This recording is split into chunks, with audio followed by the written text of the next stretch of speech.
So let's start lecture number 7 on electric charges and electric fields. Okay, so abhi tak till today what we have done in electric charges and electric fields. So this is going to be the last lecture, so we'll just take a quick review. हमने अभी तक पहले 6 lecture में क्या क्या देख लिया. We have started with the charge. हम लोगों ने फंडामेंटल प्रॉपर्टी ऑफ मैटर पढ़ा कि जिसकी वजह से हमारे इलेक्ट्रिकल और मैग्नेटिक इफेक्ट्स आते हैं. First of all we have seen that. So we have seen the historical evolution कि कैसे इलेक्ट्रिसिटी में started from development of static electricity first, then it came from static electricity to Coulomb force, and from there we have gone to magnetism, and then there is a unification of electricity and magnetism कि both the electricity and magnetic forces are the same. That has been done by the Maxwell. तो हमने ये देखा था एक kind of a historical evolution in electricity and magnetism. फिर we have developed our understanding on the charges. हमने देखा था चार्ज क्या होता है and the related properties of charges. So majorly हमने चार्ज की properties देखी थी. उसकी वजह then we have gone into the application of this charge in the forces. So हमने देखा था कि because of this charges there is a electrostatic interaction आता है when the charges are rest. So उसको मैथमेटिकली और या फिर उसको क्वान्टिफाई किया था हमने थ्रू द कूलम्स फोर्स. ठीक है, तो कूलम्स फोर्स हमने देखी थी. We have seen the numerically how we are going to apply the Coulomb force, that also we have seen, and we have seen the effect of Coulomb force because of the medium also. ठीक है, so there we have studied the dielectric constant. फिर उसके बाद we have shifted our lecture कि charge कैसे distribute होता है, distribution of charges और द ट्रांसफ़र ऑफ चार्जेस कैसे होते हैं. This is all what we have seen. Then in the second lecture we have done some questions, some problems देखी थी on the application of Coulomb forces. फिर then we have seen कि Coulomb force में there is a problem which is called a action at a distance problem, जिसकी वजह से हमें एक नया concept introduce करना पड़ा which is called a electric field. So नया concept हमने introduce किया electric field का, सो दैट वी नो कि एक चार्ज है वो डायरेक्ट फोर्स नहीं लगाता, वो एक मीडियम, वो एक पहले अपना एक फील्ड क्रिएट कर देता है और फिर उस फील्ड के अंदर जो भी इंटरेक्ट करता है उस पर फोर्स लग जाती है. So that is what we have studied in the electric charges. फिर हमने इलेक्ट्रिक फील्ड में फिर हमने देखा था पॉइंट चार्ज का इलेक्ट्रिक फील्ड क्या होता है. Then we further are analysis कि हमने फिर यूनिफॉर्मली चार्ज डिस्ट्रीब्यूटेड बॉडीज़ पे और द एक्सटेंडेड बॉडीज़ पे देखा था इलेक्ट्रिक फील्ड्स क्या क्या होते हैं. ठीक है, तो अभी तक हमने ये जितना भी डिस्कशन किया था that is on the charge bodies. फिर हमने लास्ट लेक्चर जो शिफ्ट किया था we have started studying on the dipoles. So dipole is nothing but a simplest structure of a neutral body. ठीक है, मैटर जितना भी हमारा मैटर होता है और जितनी भी बॉडीज़ होती हैं in the universe that is a neutral. ठीक है, तो that is a neutral body. So but उसका simplest neutral body means उसके number of protons is equal to number of electrons. तो उसका simplest model क्या होता है कि it is we are taking the one charge positive negative charge separated by distance. So उसका simplest model को हमने study किया. And if we have seen कि if the charges are separated, if their positive and negative centers are separated, then only we can see the electric field effects or we can see the electric field because of the neutral body also. अगर the charge separate नहीं है, अगर उनके centers of charges are not separated, then in that case we'll not see the electric field effects. और फिर हमने देखा था कि how what are the effects if we put a dipole in the electric field. ठीक है, so how the force has been interacting, how the force has been coming in the dipole when we are putting it in a uniform electric field. तो उसके अंदर torque generate होता है. if you are putting in a non uniform electric field then the torque के साथ साथ force भी generate होता है. तो इतना हम लोगों ने लास्ट लेक्चर में इलेक्ट्रिक डाइपोल में पढ़ा था. ठीक है, सो आज का जो हमारा लेक्चर है उसको फर्दर प्रोसीड करते हैं. तो आज हम सबसे पहले देखेंगे चार्ज और एक इनफाइनाइट लॉन्ग कंडक्टर. अगर मेरा से एक सामने चार्ज है, this is already we have studied in the electric shielding. हमने एक कॉन्सेप्ट पढ़ा था, उसमें पढ़ा था, बट आज उसको थोड़ा और क्वांटिफाइड वे में पढ़ेंगे. ठीक है, उस दिन हमने क्वालिटेटिव चीज़ देखी थी, आज इसको थोड़ा क्वांटिफाई करेंगे. ठीक है, और इसी के अंदर ही एक मेथड होता है इमेज मेथड, उसको थोड़ा स्टडी करेंगे. Image method is nothing but कि हमारे क्वेश्चंस को ईजिली सॉल्व करने के लिए. ठीक है, बस उसका तो ये charge of infinitely long conductor हमने शील्डिंग में देखा था कि हमने एक कंडक्टर ले लिया. ठीक है, इसके सामने if the charge is there, if this plus q charge is there, तो इसकी वजह से the charges will be induced on this conductor. ठीक है, कंडक्टर के बाहर नेगेटिव चार्जेस इधर आ जाएंगे, पॉजिटिव इधर आ जाएंगे. Then the here my condition is I am going to ground this conductor, और ये इनफाइनाइटली लॉन्ग है and I am going to ground this. ठीक है, so in that case we are going to solve the problems कि हमारी कितना, एक तो ये चार्ज डेंसिटी आ रही है. ठीक है, चार्ज डेंसिटी कितनी आ रही है, या फिर ये जो मेरा इस पर इंड्यूस्ड चार्जेस आ रहे हैं, this is my induced charges. तो ये इंड्यूस चार्जेस की वजह से इस पे कितना इम्पैक्ट आ रहा है, इस क्यू पे कितना इम्पैक्ट आ रहा है because of this induce charges, that is what we are going to study today, ठीक है। सो इसके बेसिस पे will study that through the image method, ठीक है। Image method is one of the method through which we can solve our problems in a easy manner only, okay. फिर उसके बाद हम कुछ एक आज हम एडवांस लेवल ऑफ क्वेश्चंस देखेंगे in our this lecture, ठीक है। Advance level of question will be comprising of our electrostatic and the mechanical forces दोनों के, and will see a bit of rotation part into it, a bit of SHM part into it, and we'll study a bit of a concept of solid angle जो कि हमने नहीं पढ़ा है अभी तक ये सब चीज़ें, but I just give you a intuitive initial level birds eye view के होता क्या है। बट हम लोग इन डेप्थ जब भी हम लोग उनके चैप्टर्स पढ़ेंगे, we are going to study precise detail of all those things in the coming lectures, जब भी हम उसके लेक्चर पे डिटेल डिस्कशन करेंगे। आज बस उसका एक पार्ट यूज़ करेंगे, सो उस पार्ट को यूज़ करने के लिए जितना आपको एक theoretical अंडरस्टैंडिंग चाहिए वो मैं दे दूंगा, ठीक है। But basically we are considering it holistically in the framework of electricity and magnetism, ठीक है। सो स्टार्ट करते हैं आज का lecture, okay. This is a lecture number 7। So first हमने देखना है image method, what is this image method and why it is been used. So जैसे कि मैंने कहा कि इसके लिए कंडीशन क्या होती है इमेज मेथड के लिए, एक चार्ज रखा हुआ है मेरा in front of a infinitely long conducting sheet, ठीक है। So remember this, it is a conducting sheet. हमने कंडक्टिंग शीट का देखा था, if you give a charge on a conducting sheet, so ये जो चार्ज है it got distributed on both the sides, ठीक है। In both the sides it's got distributed, और इसके बाउंड्री पे we have seen the inside तो electric field is zero, और इसके ज़ीरो, इट इज़ ज़ीरो, और बाउंड्री पे जो इलेक्ट्रिक फील्ड आता है that is E1 plus E2, दोनों चार्जेस की वजह से, इसकी वजह से भी, इसकी वजह से, इन दोनों जो डिस्ट्रीब्यूशन ऑफ चार्जेस है जिसकी वजह से मेरा आता है sigma by epsilon naught in front of this here also sigma by epsilon naught, ठीक है। Because E1 sigma by 2 epsilon naught है, E2 भी सिग्मा बाय 2 एप्सिलॉन, दोनों ऐड होकर सिग्मा बाय एप्सिलॉन नॉट आ जाता है मेरा, ठीक है। बट यहाँ पे हमारा क्या है कि एक चार्ज रखा है in front of conducting sheet, infinitely long है, and it is been grounded, ठीक है। इट इज़ बीन ग्राउंडेड का मतलब है कि it is eight a zero potential. Ground का मतलब है it is always at a zero potential. हमने पढ़ा नहीं है concept, but just think on it is always at a whenever the things is grounded with earth, it will get a zero potential. जो अर्थ का potential होता है it will get the same potential, ठीक है। जीरो पोटेंशियल पे हो गया, ठीक है। जो भी होगा इसमें चार्ज डिस्ट्रीब्यूशन के, चार्ज अगर यहाँ पे ज़्यादा है तो अंदर चला जाएगा अर्थ में, and finally it will rest at a zero potential, ठीक है। That is what it's to be conveyed. So ये मेरा, अगर इस तरीके की मेरी कंडीशन दी गई होती है तो जिसकी वजह से यहाँ पे प्लस चार्ज है ना, इसकी वजह से एक नेगेटिव चार्जेस इंड्यूस हो जाएंगे यहाँ पे, और यहाँ पे पॉजिटिव चार्जेस इंड्यूस हो जाएंगे। But because it is earth, this positive charges will go down, but ये जो नेगेटिव चार्जेस आ जाएंगे यहाँ पे, तो इस नेगेटिव चार्जेस की वजह से इस पे, because of this negative induce charges, इस सिग्मा इंड्यूस्ड हो गया, इसकी वजह से there must be some electrical effects on this plus, in this plus q, ठीक है। इस इंड्यूस चार्जेस की वजह से इसके ऊपर कुछ इलेक्ट्रिकल इफेक्ट्स आएंगे। So we are going to study those electrical effects निकालने हैं इसकी वजह से। तो वो निकालने के लिए हमारा एक तरीका है कि वी विल फाइंड आउट कि इंड्यूस चार्जेस कितना है, फिर एक चार्ज, फिर स्मॉल एलिमेंट लेके उसका इसके साथ निकालो। So that is a tedious task. उसके लिए just to avoid that integration and all, और यूनिफॉर्म डिस्ट्रीब्यूशन हो रहा है यहाँ पे ये, और या डिस्ट्रीब्यूशन अगर यूनिफॉर्म भी नहीं है, अगर it is not uniformly distributed तो और दिक्कत हो जाएगी इंटीग्रेशन लगाने में। यूनिफॉर्मली डिस्ट्रीब्यूटेड है तो इंटीग्रेशन लग भी जाएगा। तो इस केस में अगर हमारा होता है तो what we have to do, we can turn this situation into this situation. इस सिचुएशन में क्या है कि ये प्लस क्यू है, इस सिचुएशन का मतलब है कि इस सिचुएशन का एग्जैक्टली सेम इसको इस तरीके से रेप्लिकेट कर दिया। यहाँ पे एक सेम डिस्टेंस पे मैंने इसको हटा के एक माइनस क्यू चार्ज रख दिया यहाँ पे, ठीक है। जो अब ये माइनस क्यू इस पर इम्पैक्ट डालेगा, इस जो माइनस क्यू मैंने एक चार्ज, इमेजिनरी चार्ज रखा है just to make my calculation easy, जो माइनस क्यू चार्ज रखा है इसकी वजह से जो प्लस क्यू पे इफेक्ट्स आएंगे सारे वो सेम इफेक्ट आएंगे, जो कि मेरा ये जो इंड्यूस चार्जेस की वजह से, माइनस इंड्यूस चार्जेस की वजह से इम्पैक्ट आ रहे थे इस प्लस क्यू चार्ज पे, दोनों सेम इम्पैक्ट आएंगे। So what I have done कि मैंने इसको रिमूव करके, ठीक है, एक माइनस क्यू चार्ज कर रख दिया एट अ सेम डिस्टेंस। यहाँ से अगर ये डिस्टेंस ए है तो मैंने एक सेम डिस्टेंस ए पे रख दिया। अब मेरा इस पर कितनी फोर्स लग रही होगी, पहले मेरे को अगर इसकी वजह से फोर्स निकालनी पड़ती तो I have to do a integration into it if it's a uniform. अब मेरे को ना डिस्ट्रीब्यूशन की टेंशन है कि डिस्ट्रीब्यूशन किस तरीके से हो रहा है, I am not have to worry about that. I just put के इसके बिल्कुल इक्वल अपोजिट चार्ज मैंने यहाँ पे रख दिया, ठीक है। अब ये क्या होना चाहिए, एक कंडीशन कि ये वाली लाइन जो होनी चाहिए इस पर मेरा पोटेंशियल जीरो होना चाहिए। इसकी वजह से जो भी पोटेंशियल हो जाएगा that got cancel by this, ठीक है। Because potential is a scalar quantity, we don't have to worry about the direction. तो इसकी वजह से इस पर बस डिस्टेंस देखा जाएगा।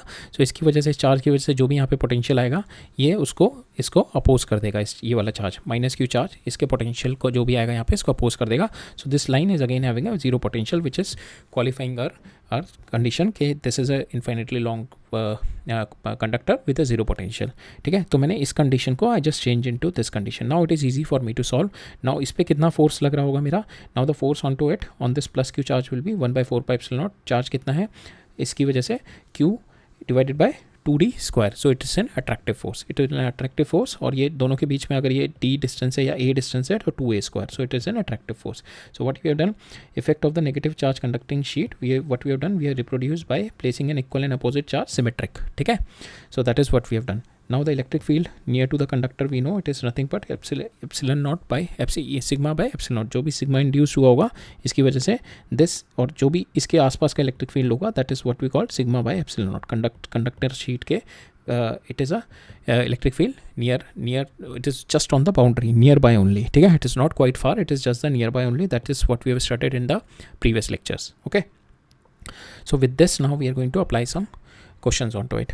सो यहाँ पे मेरे को क्या बोल रहा है कि 2 point charges q and minus q are separated by l। ठीक है, 2 and minus q are separated by l। So ये मेरे चार्जेस हैं, it's been both located at a distance l/2 from an infinitely long sheet. ठीक है, ये infinitely long मेरी sheet आ गई। ठीक है, इससे मेरे को दे रखे हैं 2 point charges plus Q and minus Q, उन दोनों के बीच का डिस्टेंस जो है l है। सो ये मैंने प्लस क्यू ले लिया, ये माइनस क्यू ले लिया, ग्रीन वाला प्लस क्यू है, रेड वाला माइनस क्यू है, और इन दोनों के बीच का डिस्टेंस है मेरा l और l। और ये मेरे को दे रखा है कि ये दोनों का l/2 डिस्टेंस है from the infinitely long sheet.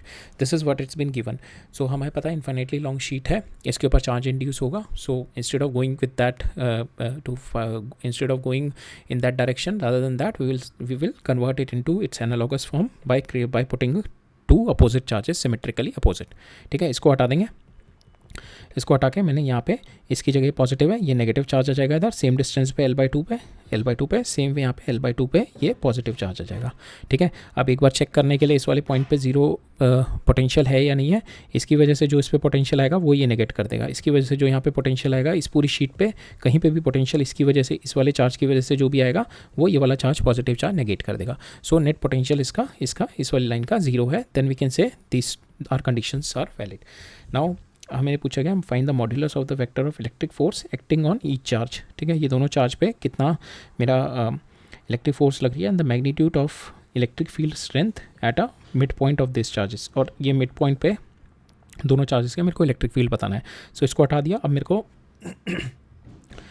इस चार्ज पे इन तीनों चार्जेस की वजह से फोर्स निकालनी है, और इस पॉइंट पे इन चारों चार्जेस की वजह से मेरे को इलेक्ट्रिक फील्ड निकालना है। So this is what we have to do. पहले इस पे फोर्स निकालते हैं, ये नेगेटिव है ये पॉजिटिव है, इस पे फोर्स इधर लग रही होगी, सेम इस पे फोर्स नेगेटिव है इधर लग रही होगी, इन दोनों को बिकॉज डिस्टेंस इक्वल है, चार्जेस सेम है।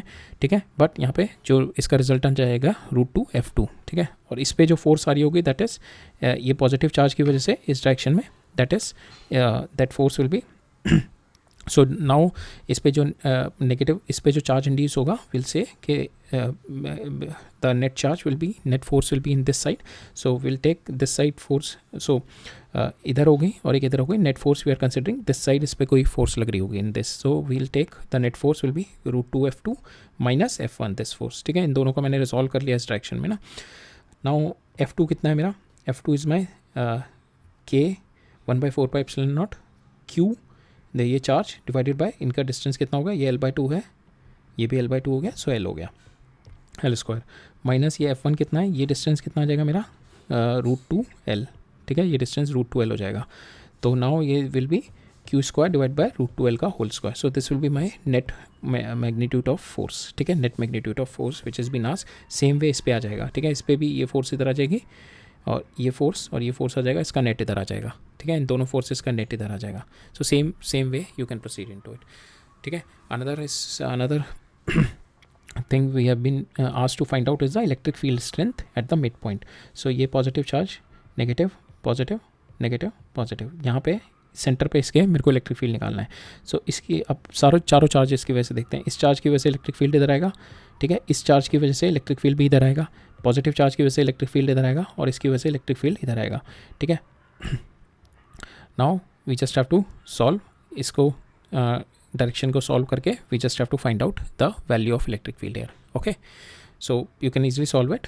You can easily because each and everything has been given to us. This is my L, ये मेरा L/2 है. यहाँ से आप you can take this theta और इसको you can break down into two component और we can see the net value कहाँ पे आ रही है. ठीक है, you can easily solve that. I just have to give you the concept. Application same आपको, you just have to apply the everything is been given to you. ये मेरा L/2 दे रखा है जैसे, this is my L, so आपको ये theta मिल जाएगा. So you know this theta. ठीक है, ये थीटा मिल गया. इससे आप ये वाले के दो कंपोनेंट निकाल लो. इसके एक इधर कंपोनेंट निकाल लो, एक इधर निकाल लो. सेम वे इसके कंपोनेंट इधर इधर निकाल लो और you can break it down into i and j. ठीक है, सेम ये दोनों मेरे माइनस जे डायरेक्शन में, ये दोनों मेरे आई और जे में आ जाएंगे and just add them vectorially. So you can do that in this manner. Okay, एक अनदर क्वेश्चन है. इसके अंदर क्या है कि मैं जैसे मेरे यहाँ पे प्लेन शीट ऐसे दे रखी है. यहाँ पे सेकंड क्वेश्चन में क्या है, मेरा एक चार्ज है सिंपल और जो मेरी इन्फाइनेटली प्लेन शीट है it is like this, it is in a L shape. Infinitely plane sheet it is in a L shaped. अब मेरे को बताना है कि इस पे how much will be the force on this charge because of this infinitely long sheet. इस पर कितना मेरा फोर्स आएगा. तो ये पॉजिटिव चार्ज है, इसकी वजह से चार्जेस इंड्यूस हुए होंगे. इस पर चार्जेस इंड्यूस हुए होंगे जिसकी वजह से इस पर फोर्स आ रहा होगा. तो will do it with the image method. अब इसका इमेज मेथड हमने देखा था, इसका बन जाएगा इधर नेगेटिव और इसका इधर ही नेगेटिव बन जाएगा. बट इसकी जो हमारी कंडीशन फॉलो नहीं होगी यहाँ पे, दैट इज़ कि यहाँ पे 3 चार्जेस होंगे. ठीक है, 3 charges will never make the potential zero eight this point. ठीक है, क्योंकि 2 का तो जीरो हो जाएगा इन दोनों का. अगर मैं किसी भी पॉइंट पे देखूँ, इसका जो पोटेंशियल इधर आएगा वो इससे नेगेट हो जाएगा. इसका जो पोटेंशियल आएगा इसको तो नेगेट करने के लिए कुछ नहीं है. ठीक है, तो इसलिए we have to put plus q charge here. We have to put plus q charge here so that we can remove this infinitely long sheet. We can remove this infinitely long sheet. If we put this plus q charge here, then we can solve it. We can solve it with this manner, like this image method. Okay, we can solve it by image method. So in this question, that is a major concept here. Okay, here you cannot take just the 3 charges. You have to take one more charge because the condition needs to be ये जो surface है that is a potential zero. So इसको zero करने के लिए I need to have the another positive charge. अब ये positive charge मेरा यहाँ पे आ गया. देन आई कैन से कि इवन चार्जेस हो गए, दोनों 2 पॉजिटिव है 2 नेगेटिव है. So always at this point my potential will be zero. अब इस पर मेरे को फोर्स निकालनी है.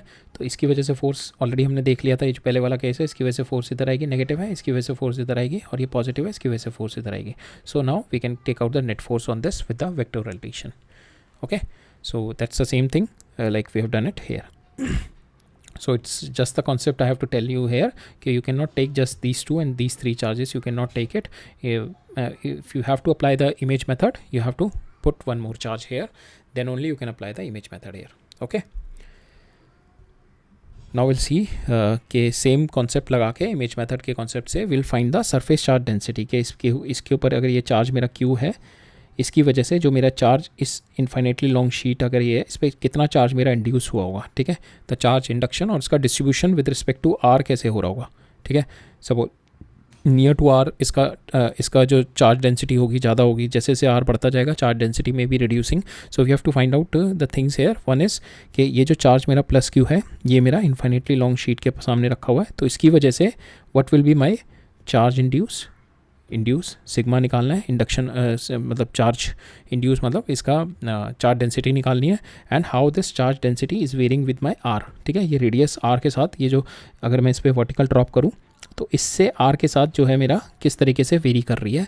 हाउ मैं यहाँ पे अगर आर ये है तो कितना मेरा how much is my surface charge density, यहाँ पे कितनी होगी, यहाँ पे कितनी होगी. So with the r we have to find out the relationship between surface charge density.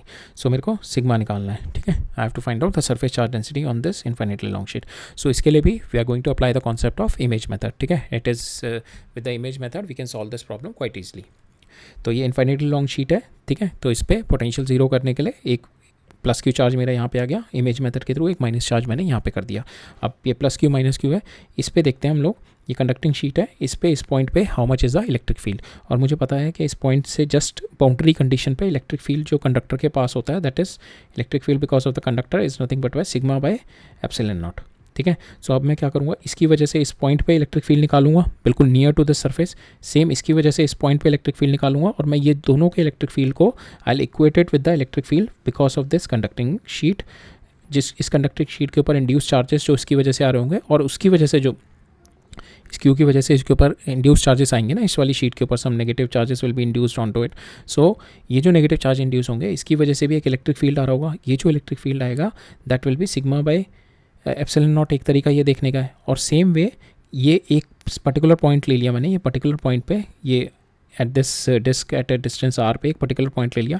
इस पर मैं इलेक्ट्रिक फील्ड इसकी वजह से भी निकालता हूँ, इसकी वजह से, और जो इसका नेट आएगा that will be equal to my electric field because of this induce charges. ठीक है, and that will be sigma by 2 epsilon. That is what we have to do it here. Okay, so अब मैं एक point लेता हूँ, इस point पे eight a distance are. ठीक है, सो इसके ऊपर all through the ring same होगा because my this distance will be same in all the ring portion पे. ठीक है, सो ये यहाँ पे my e will be same because of q and minus q. अब निकालते हैं हम लोग. इसकी वजह से जो मेरा इलेक्ट्रिक फील्ड आएगा will be in this direction, और ये नेगेटिव की वजह से इलेक्ट्रिक फील्ड आएगा इन दिस डायरेक्शन. इन दोनों के वाले कंपोनेंट मेरे कैंसिल हो जाएंगे. ठीक है, और जो मेरा नेट कंपोनेंट आएगा इस डायरेक्शन में that is if this is theta so this will be theta. So 2e cos theta component आ गया मेरा यहाँ पे. ठीक है, I have got my 2e cos theta just near to this thing. It's my 2e cos theta. और मुझे पता है कि जो भी मेरा चार्ज इंड्यूस हुआ होगा, suppose my sigma charge is been induced here, so इस सिग्मा चार्ज की वजह से जो इंड्यूस चार्ज हुआ होगा उसकी वजह से कंडक्टर के सामने जो मेरा इलेक्ट्रिक फील्ड होता है just on the near to the conductor, वो कितना इलेक्ट्रिक फील्ड होता है sigma by epsilon naught. Now I will put this जो मेरा आया है I will put it equal to sigma by epsilon naught. जो मेरा ये 2e cos थीटा है because of plus minus q, now I will put it equal to sigma by epsilon naught. और ये सिग्मा बाय एप्सिलॉन नॉट क्या है? Induce charges on the conducting plate because of plus q. ठीक है, इसकी वजह से ये दोनों इक्वल होंगे मेरे. ठीक है, बिकॉज हम सेम ही पॉइंट का निकाल रहे हैं ना, हम सेम ही पॉइंट का इलेक्ट्रिक फील्ड निकाल रहे हैं but through 2 ways only. So उस पॉइंट पे इलेक्ट्रिक फील्ड तो सेम ही होगा. ठीक है, सो अब दोनों we just equate this thing. So 2e cos theta ये कर दिया. अब यहाँ से मेरा सिग्मा निकल जाएगा. We have to find out only this sigma ना, यहाँ से मेरा सिग्मा आ जाएगा. Sigma comes out to be equal to 2e cos theta epsilon naught. अब यहाँ पे मैं I just put the value of this cos theta. cos theta कितना है मेरा? This will be my L divided by this will be my R square पर L square. और यहाँ पे this one because of this Q, इस point पे कितना इलेक्ट्रिक फील्ड है? K Q डिवाइडेड बाय ये वाला distance. What is this distance? R square plus L square. So this has come my sigma, कि इतना मेरा चार्ज इंड्यूस हो गया होगा. Right, so that is what we have to find out surface charge density. अब यहाँ पे मेरा था इस केस में एक पॉइंट चार्ज था. अब मैंने इस केस में ले लिया एक इनफाइनेटली लॉन्ग वायर. ठीक है, एक इनफाइनेटली लॉन्ग वायर ले लिया यहाँ से लैम्डा, और यहाँ पे इसकी वजह से what will be my field what will be my charge induce on this infinitely long sheet. Same concept लगाएंगे. Will use the image method कि इसका ये हो गया, चार्ज को हटा के यहाँ पे मैंने हटा दिया. अब इस पॉइंट पे will find out the electric field because of this and this. उसके बाद हम लोग क्या करेंगे, कंडक्टर के जस्ट नियर विसिनिटी में मुझे पता है इलेक्ट्रिक फील्ड क्या होता है, सिग्मा बाय एप्सिलॉन नॉट, और एप्सिलॉन नॉट उधर ले जाएंगे और सिग्मा की वैल्यू निकाल लेंगे. ठीक है, that is what we have to do. So now यहाँ पे क्या होगा, इसकी वजह से इलेक्ट्रिक फील्ड क्या होगा, इसकी वजह से इलेक्ट्रिक फील्ड एक ई परपेंडिकुलर इसके होगा, एक ई पैरेलल ऐसे होगा. ठीक है, सेम वे नेगेटिव मैंने लिया, नेगेटिव की वजह से इस इधर होगा एक ई इधर होगा पैरेलल. ठीक है, सॉरी ई परपेंडिकुलर इधर होगा एंड ई पैरेलल मेरा इस डायरेक्शन में होगा. ठीक है, तो मेरे दोनों ई पैरेलल ऐड हो जाएंगे, और सॉरी ई पर यहाँ पे इसकी वजह से जो मेरा होगा दैट इज़ अ नेगेटिव ना. सो ई परपेंडिकुलर इधर आएगा और ई पैरेलल इधर आएगा, नेगेटिव है, और इसकी वजह से मेरा ई परपेंडिकुलर इधर आएगा, ई पैरेलल. सो ये दोनों ई पैरेलल मेरे ऐड हो जाएंगे, परपेंडिकुलर वाले कंपोनेंट मेरे कैंसिल हो जाएंगे दोनों के. ठीक है, दोनों के मैग्नीट्यूड सेम है, अपोजिट डायरेक्शन है, कैंसिल हो जाएंगे. अब ई पैरेलल निकालना है मैंने.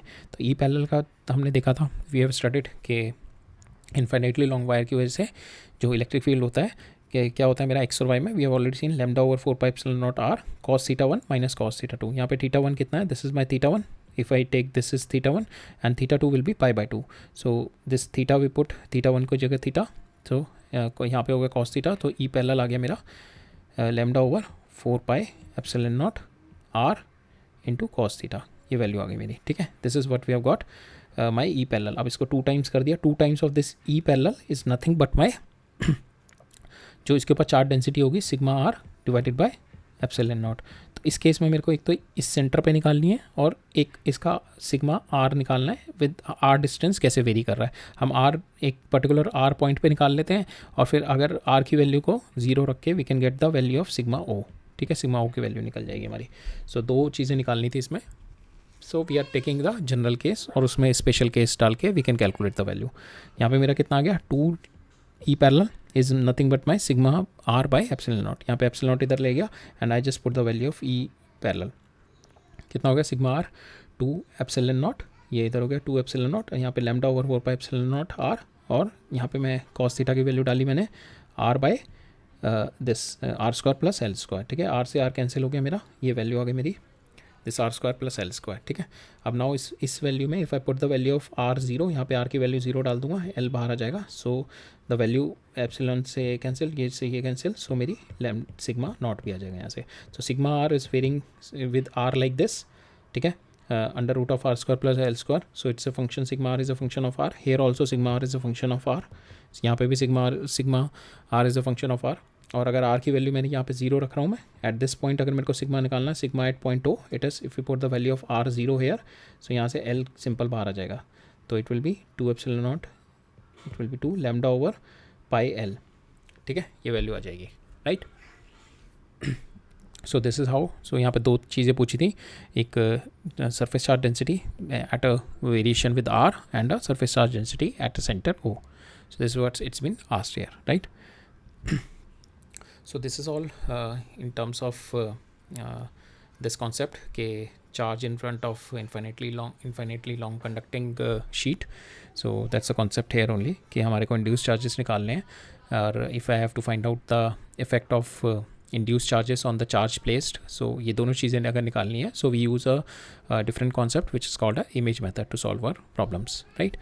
Now we'll switch on to our questions. अब हम questions देखते हैं हमारे, ठीक है। Will now see the questions. So पहला क्वेश्चन है मेरा, इसमें क्या कह रहा है, द बॉल है मेरी, it is connected, 2 balls are there, it is connected with a string l, ठीक है, and they are charge with q and they have a mass m, ठीक है, और because they are having the charge q they must be having the electrostatic force, repulsive force, एक m g force लग रही होगी और एक इसको टेंशन रोक रहा होगा, ठीक है। मेरे को दिया हुआ T theta is very small, I have to find out the value of x, equilibrium position पे ये कहाँ पे एक्स लैंड कर रहा होगा।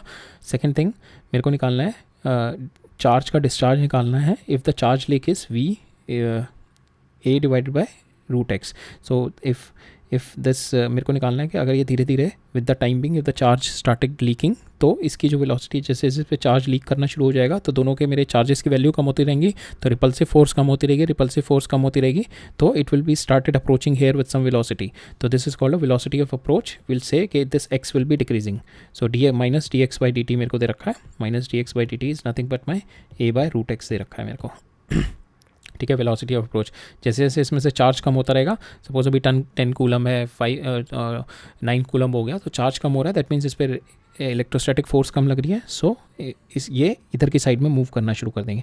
तो मेरे को ये निकालना है कि जब इसकी वेलोसिटी ऑफ अप्रोच ये है, what will be the rate of my charge leakage, ठीक है, that is what we have to find out.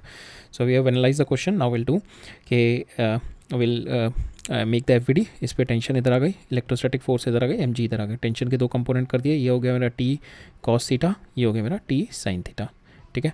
अब मैंने इक्वेट कर दिया, T sine theta is my electrostatic force, ये के एक्स आ गया, ये एक्स की वैल्यू एक्स निकालना है हमें, सो एक्स की टर्म्स में आ गया, k cos theta is my m g, ठीक है, वर्टिकल कंपोनेंट मेरा एम जी आ गया।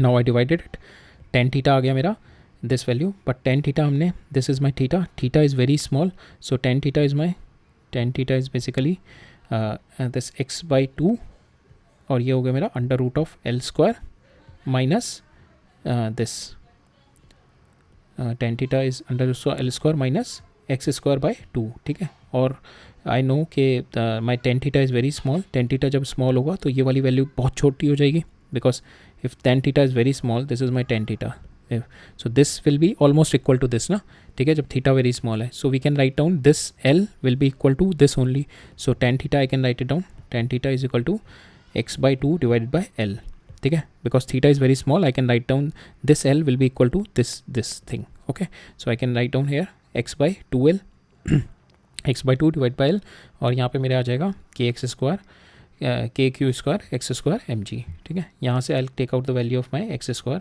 एक्स की वैल्यू मेरी आ गई है, that is what we have to find out in first part. No second part में मेरे को चार्ज का लीकेज निकालना है। चार्ज के लीकेज से हम लोग एक्स के साथ हमारा ऑलरेडी रिलेशनशिप है, यहाँ पे दे रखा है क्यू और एक्स का रिलेशनशिप, तो मैं यहाँ से क्यू निकालूंगा, यहाँ पे बाकी टर्म इधर ले जाऊँगा और क्यू और एक्स में मेरा रिलेशनशिप आ गया, this is my relationship in Q and x, ठीक है। सो मेरा रिलेशनशिप यहाँ पे क्यू एन एक्स में आ गया with 3/2। Now I differentiated D Q by D T, के 3/2 यहाँ पे x का जो डिफ्रेंसिएशन करेंगे सो 3/2 x रेज़ टू पावर 1/2 और यहाँ पे आ जाएगा मेरा x का with respect to time dx/dt। dx/dt मुझे पता है ऑलरेडी मेरे को दिया हुआ है, dx/dt is nothing but my minus dx/dt already मेरे को दे रखा है, it is nothing but my a/x, so my dx/dt will be minus a/√x। तो यहाँ पे इसकी जगह मैंने रखा minus a/√x and finally I got the value as this dq/dt minus k 3/2a. So this is my result. Okay. Next question देखते हैं। सो इस क्वेश्चन में क्या दे रखा है कि एक यूनिफॉर्म इलेक्ट्रिक फील्ड है, this is my uniform electric field, ठीक है। इसके अंदर एक इन्फिनिटली लॉन्ग वायर है, तो इस तरीके से उसमें चार्ज डिस्ट्रीब्यूटेड है। ये plus x side plus x है और negative x side minus x charge distributed है। So it is kind of a making a distributed dipole, ठीक है। ओवरऑल इस पे जो चार्ज है that is so it is kind of a neutral body जो इस पे लेकिन मेरा जो इस पे चार्ज है that is we can say it is distributed in a manner के like this, plus air and minus air, ठीक है। जिसकी वजह से इसका सेंटर जो है यहाँ पे प्लस आ जाएगा और इसका पूरा सेंटर माइनस आ जाएगा, जिसकी वजह से it is like a dipole it will be created, जिसकी वजह से इसमें फोर्स और टॉर्क जैसे इम्पैक्ट आएंगे। तो that is what we are going to study here. यहाँ पे मेरे को बोल रहा है कि ये सिंपल, अब ये इक्विलिब्रियम पोजीशन में ऐसे रखा हुआ है। अब पूछ रहा है मेरे को अगर मैं इसको ज़रा सा टिल्ट कर दूँ ऐसे इस डायरेक्शन में, ठीक है, तो इसका time period of small oscillation क्या होगा। पहले तो देखते हैं ऑसिलेशन क्या होता है। ऑसिलेशन इज़ नथिंग बट कि the body will do a periodic motion. Periodic motion मतलब कि अगर if I am having this spring, ठीक है, इसके साथ मेरा ब्लॉक कनेक्टेड है। अगर मैं ब्लॉक को नीचे खींचूँ तो ये मेरी इक्विलिब्रियम पोजीशन है। अब ब्लॉक को मैंने नीचे किया, स्ट्रेच किया, जिसकी वजह से एक रिस्टोरिंग फोर्स की एक्स ऊपर लगेगी जो ब्लॉक को फिर ऊपर खींचेगी। So block will be doing this periodic motion, ठीक है। ब्लॉक पहले नीचे जाएगा, फिर because of this k x it will go up, फिर अप होके फिर because it will gain some potential energy then it will come down, so here up to here then it will go up down, so it will do a periodic motion like this, ठीक है। Periodic motion it will do like this. Same way if I am having a bob connected and if I push it here, so it will do a periodic motion in this way. So this is what we call a periodic motion, and simple harmonic motion is nothing but a special case of my periodic motion where my restoring force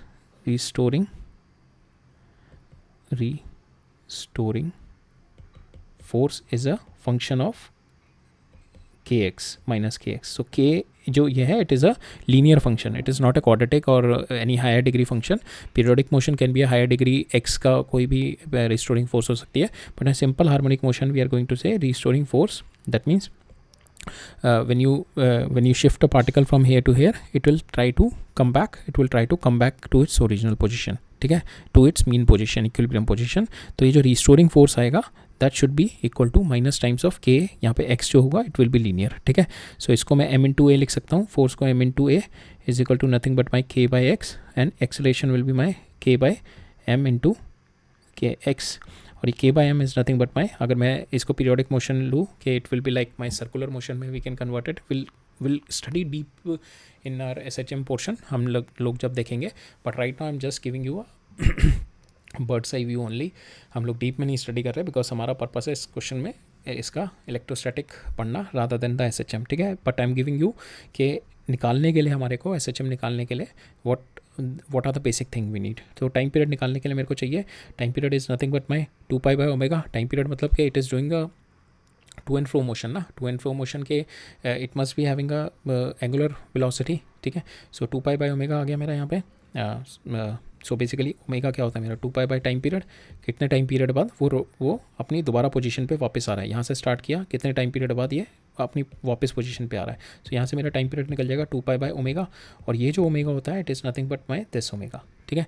acceleration is equal to minus omega square x. तो मेरे को यहाँ पे जो force निकालनी है that should come in this term, और यहाँ से मैं फिर ओमेगा निकालूंगा। सो मेरे को फोर्स निकालनी है रिस्टोरिंग फोर्स। हमेशा क्या करते हैं हम लोग, रिस्टोरिंग फोर्स निकालते हैं in the terms of minus k x.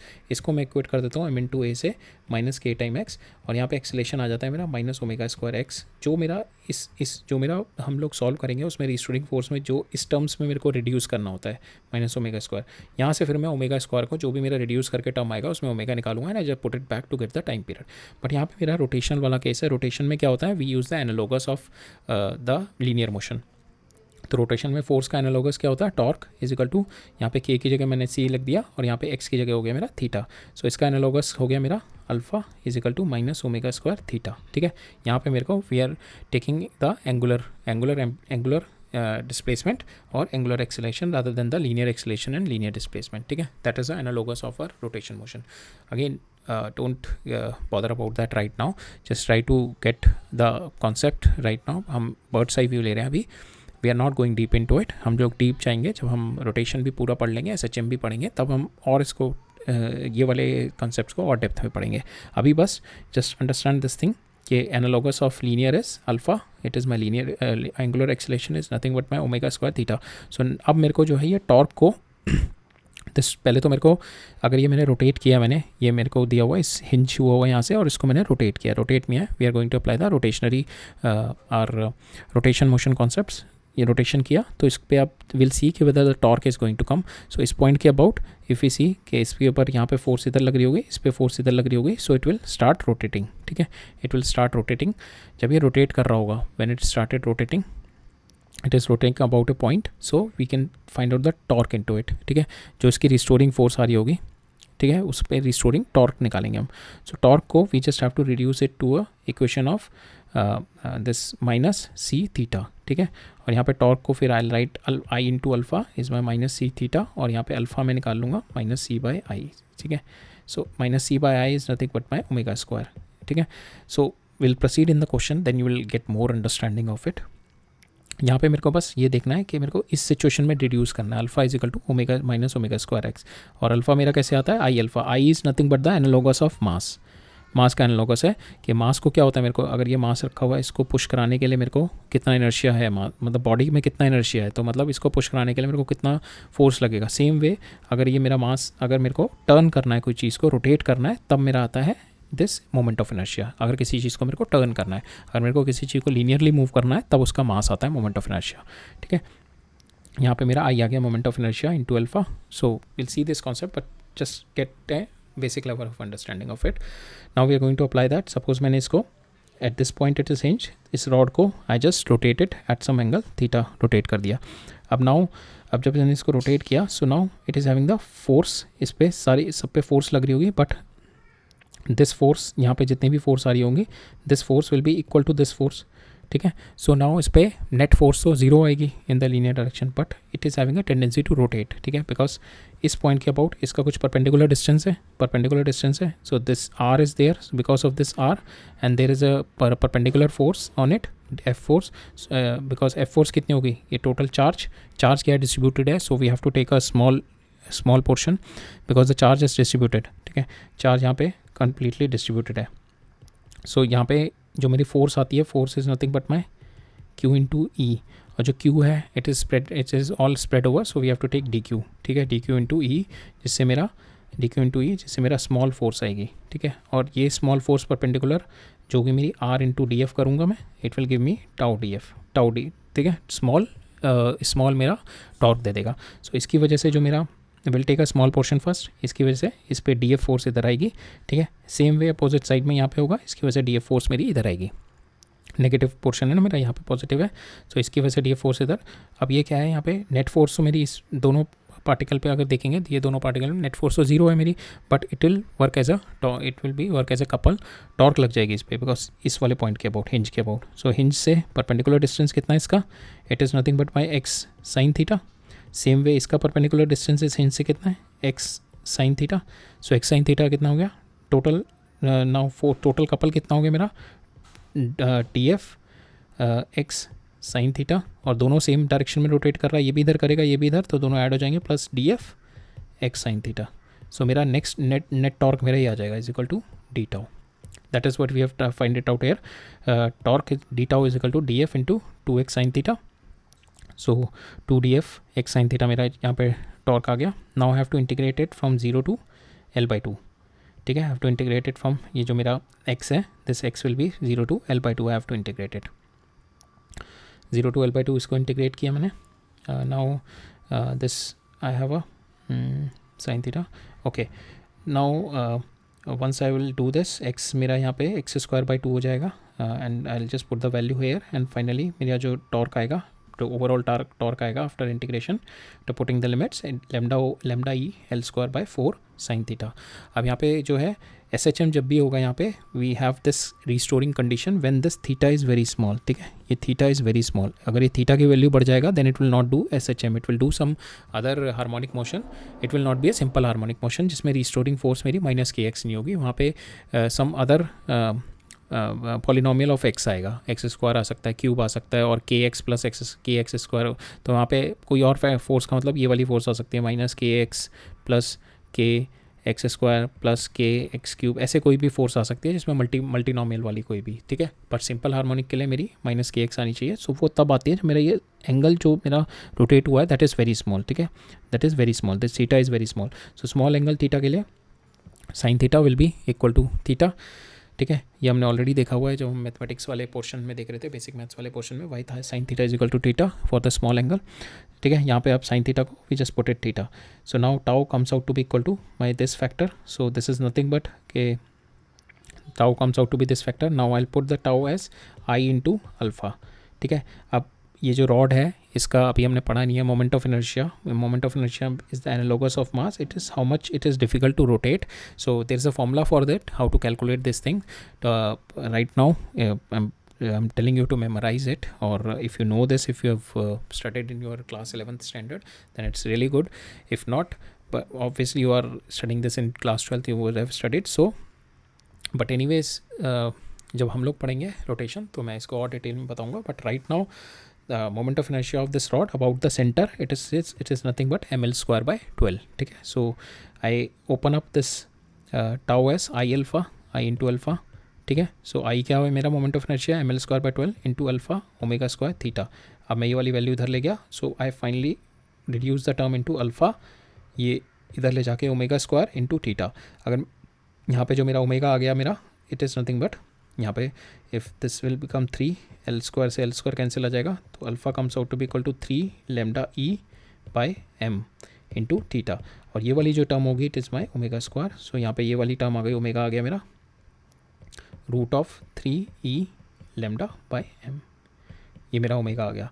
Now I have got the omega, I can calculate the value of my time period, okay, I can easily calculate the value of my time period here, right? This was the concepts involved in this question. Now we'll see another question. So इसके अंदर भी जो question में we are going to use the concept of centre of mass, अभी हमने पढ़ा नहीं है, but it is nothing but कि अगर दो मेरे मासेस हैं, that is suppose this is m1 mass, this is m2 mass, ठीक है। तो इसका जो दोनों का centre it will be lying in between, अगर दोनों मास इक्वल है, अगर जो मास हैवी है नहीं तो उसके पास लाई करेगा, ठीक है। सेंटर ऑफ मास का मतलब ये होता है, but formula will see it when we are going to study the system of particle वाला चैप्टर जब हम पढ़ेंगे इन आवर मैकेनिक्स 2 सीरीज़ में, there we are going to explain, but right now just get a grasp of this thing. Centre of masses, अगर मेरे मास डिस्ट्रीब्यूटेडली placed हैं तो इन सारे मासेस का centre of mass is a formula and we can calculate the centre of mass. That means कि ये सारे मास अगर मैं एक पॉइंट पे रखूँगा तो this will be the point, ठीक है। नाउ इट्स बिन, आप क्वेश्चन पढ़ लेते हैं। सो 2 small balls having the mass m and charge located at the same vertical height eight a distance h1 and h2, ठीक है। 2 बॉल्स हैं मेरी eight a distance h1 and h2 पे रखी हुई है मैंने।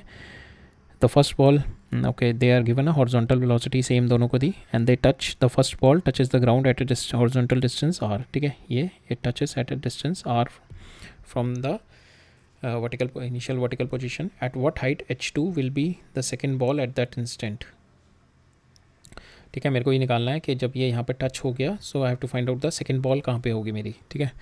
Will be the second, neglect any frictional force of the air and neglect any induced charges on the ground, ठीक है। सो इसके अंदर क्या होगा हमारा कि ये जो बॉल है इन दोनों के अंदर, ये बॉल इसके ऊपर इंट्रैक्शन फोर्स, अगर दोनों सेम चार्ज के हैं, ये बॉल इधर इसको इलेक्ट्रोस्टैटिक फोर्स लगा रही होगी, ये बॉल इसको इधर इलेक्ट्रोस्टैटिक फोर्स लगा रही होगी, बट ये दोनों इंटरनली मूव कर रहे होंगे। जो बेसिकली सेंटर ऑफ मास का कॉन्सेप्ट यही होता है कि अगर किसी पे ये दोनों इंटरनली मूव कर रहे हैं आपस में इधर उधर, बट ओवरऑल सिस्टम में देखो कोई एक्सटर्नल फोर्स नहीं है, ठीक है। दोनों के ऊपर इंटरनल फोर्सेस लग रही हैं, दोनों चार्जेस के ऊपर, but there is no external force, क्योंकि हमारे को एक तो फ्रिक्शन ऑफ एयर 0 दे दिया, तो इसकी वजह से कोई एक्सटर्नल फोर्स है, सॉरी, हमारे पास एक ग्रेविटी एक्सटर्नल फोर्स है, बट ये जो इलेक्ट्रोस्टैटिक फोर्स है this is a internal force, it is not going to change the position of center of mass. Center of mass electrostatic force की वजह से चेंज नहीं होगा, क्योंकि जो ये अगर इलेक्ट्रोस्टैटिक फोर्स इसकी वजह से इस पर लग रही है तो ये इधर मूव करेगा चार्ज, सेम वे ये इधर मूव करेगा. सो centre of mass will be same. तो अगर कोई पार्टिकल मेरा यहाँ पे है, M1 मेरा ये है, M ये है, M ये है, अगर ये मेरा सेंटर ऑफ मास है, अगर ये M मेरा यहाँ से मूव करके यहाँ पे आ गया और ये वाला M मेरा यहाँ पे मूव करके यहाँ पे आ गया किसी फोर्स की वजह से, इंटरनली दोनों मूव कर गए but centre of mass is still lying there. So that is what the concept कि अगर एक्सटर्नल फोर्स नहीं लग रहा मेरा बॉडी पे, सिस्टम पे, so my centre of mass will not be move. तो इसका सेंटर ऑफ मास जो है it will not be moved because of electrostatic forces, but ये दोनों मूव करेंगे, ये इधर मूव करेगा, ये इधर मूव करेगा बिकॉज ऑफ इलेक्ट्रोस्टैटिक फोर्सेज, जिसकी वजह से ये एकदम जल्दी से गिर जाएगा, बिकॉज एक इस पे नीचे की साइड में apart from g plus q e by m भी लग रहा होगा. ठीक है, सो ये जल्दी से गिर जाएगा और ये ऊपर और थोड़ा देर में गिरेगा बिकॉज ये ऊपर जाता रहेगा. बट यहाँ पे इसका जो सेंटर ऑफ मास है that will not have any effect of the electrostatic force, because for center of mass it is a internal force, it is not an external force. ठीक है, अब center of mass पे केवल एक ही effect आएगा gravity का, तो it will fall under the gravity only. तो that is what the concept here, we are going to find out the motion of center of mass. ठीक है, ये वाला मैं इसको पता ही है. ठीक है, और motion of centre of mass will be under the gravity, will find out under the gravity. जब ये यहाँ से यहाँ तक गिरेगा तो इसको कितना टाइम लगा इसको यहाँ से आर गिरने में, वो टाइम पीरियड निकाल लेंगे. वो टाइम पीरियड हम लोग यूज़ करेंगे ये सेंटर ऑफ मास इस टाइम पीरियड में कितना गिरा होगा, and then we can relate it then we can relate the center of mass to find out the value of this, because हमारे center of mass एक ही जगह पे रहेगा, it will not change. ठीक है, then now we'll do the question. So two ball system है, Fe will be internal, can't affect the center of mass of the motion, only it will be affected by the FG से affect होगा. ठीक है, now ball 1 है, it will touch the ground in time t suppose, और वो time कितना लगा इसको टच करने में, this is horizontal velocity, it is not going to change because electrostatic force भी vertical है, and my gravity is also vertical and electrostatic force is also vertical, so F is not going to change. so इसको travel करने में R by V इसका time period लगेगा. ठीक है, R by V मेरा टाइम पीरियड हो गया इसका. इतने टाइम पीरियड में मेरा सेंटर ऑफ मास कितना गिरा होगा, centre of mass is falling because of gravity only. So centre of mass will be, we can say y c u m is u t plus half g t square. So u t is centre of mass का, U जो है मेरा इस जो है इसमें vertical direction में निकालना ना कितना गिरा, वर्टिकल डायरेक्शन में सेंटर ऑफ मास कितना है इसका, सेंटर ऑफ मास तो इसका हॉरिजॉन्टल डायरेक्शन में मेरा V, बट इसका वर्टिकल डायरेक्शन में तो वी वाई तो इसका जीरो है, वी वाई जीरो है. So that's why we have put v y zero plus 1/2 g. Time period कितना लग रहा है इसको, R by V जो हमने यहाँ से निकाला, we just put the value है.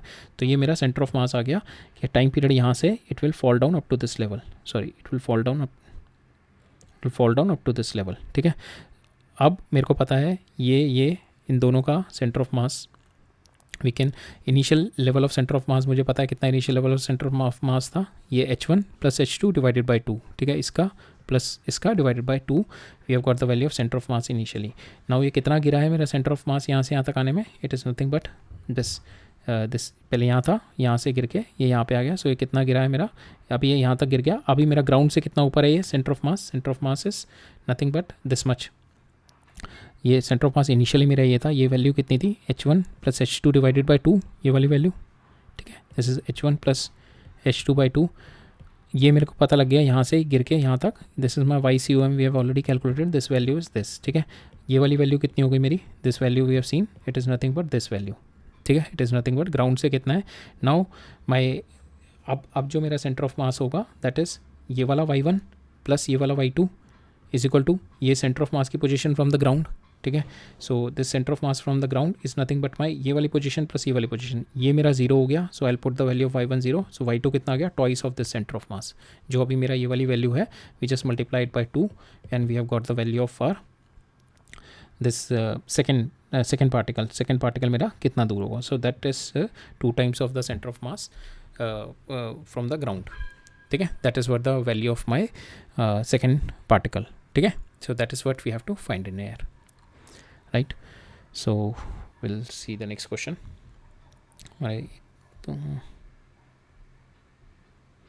Okay, still 6 questions left. Okay, just a 5-second break.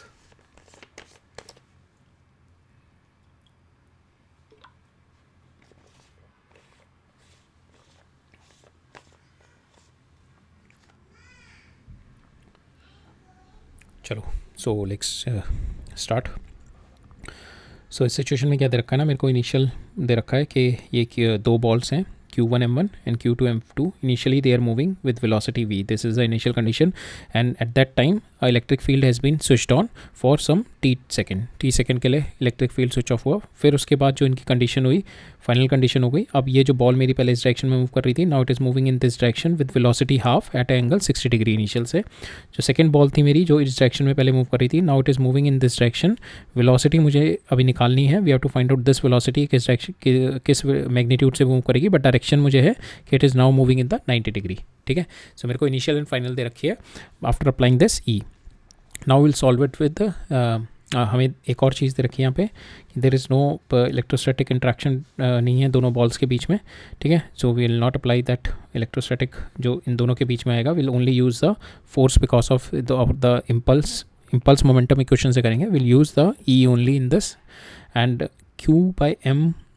Q1 by M1 मेरे को दे रखा है alpha, and I have to find out Q2 by M2।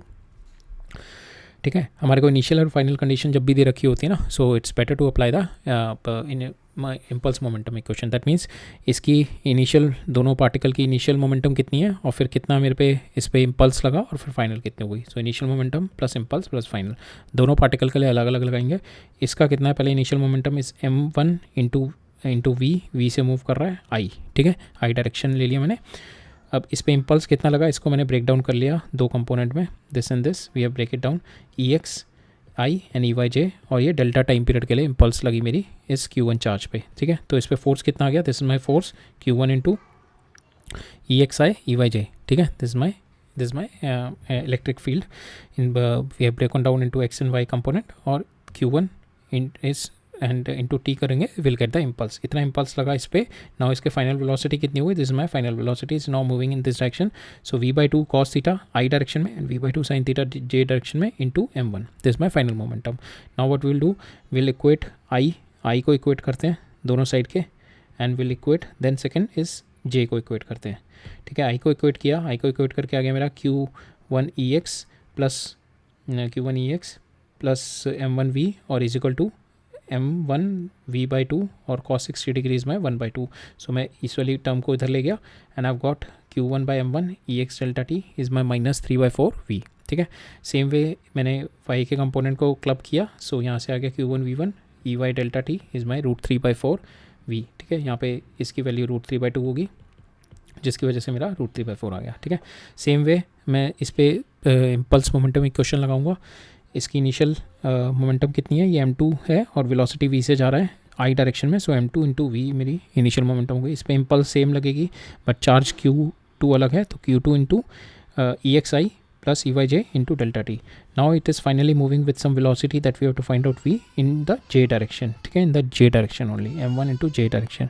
Now will again club I in both the sides and we are going to club j on both the sides. After clubbing both of them, we have got this thing. Now we just divide Q1 by इस वाले case में we just divide both the terms, और इस वाले case में we just divide both the terms. इसको divide किया, we have got Q1 by M1 sorry, इन दोनों को divide करते हैं, इन दोनों को divide करते हैं, we'll get the value of Q1 by Q2। इन दोनों को divide करते हैं, this and this, इससे मेरा Q1 by M1 divide by Q2 by M2 मिल जाएगा, और Q1 M1 मेरे को अल्फ़ा दे रखा है तो ये निकल जाएगा मेरा। फिर हम सेकंड सिचुएशन में इन दोनों को डिवाइड करते हैं, सो इस सिचुएशन से मेरा V डैश निकल जाएगा, और मेरा ऑलरेडी Q1 by M1 और Q1 by Q2 का रेशियो पहले से आ गया। तो जब मैंने इसको और इसको डिवाइड किया, आई गॉट द वैल्यू V से V cancel, I got the value 3/R Q1 by M1 3/4 Q1 by M1 divide by Q2 by M2। Second case में मैंने किया Q1 by M1 Q2 by M2 को, so here I got this value. यहाँ से मेरे को ये वाली वैल्यू पता 3/4, and from here we can calculate the value of V dash from here. Okay, और यहाँ पे Q1 by M1 मेरे को दे रखा है alpha, I just put it alpha, and from there Q2 by M2 मेरा निकल जाएगा 4/3 alpha. This what we have to find out here. Okay, next देखते हैं अगला क्वेश्चन।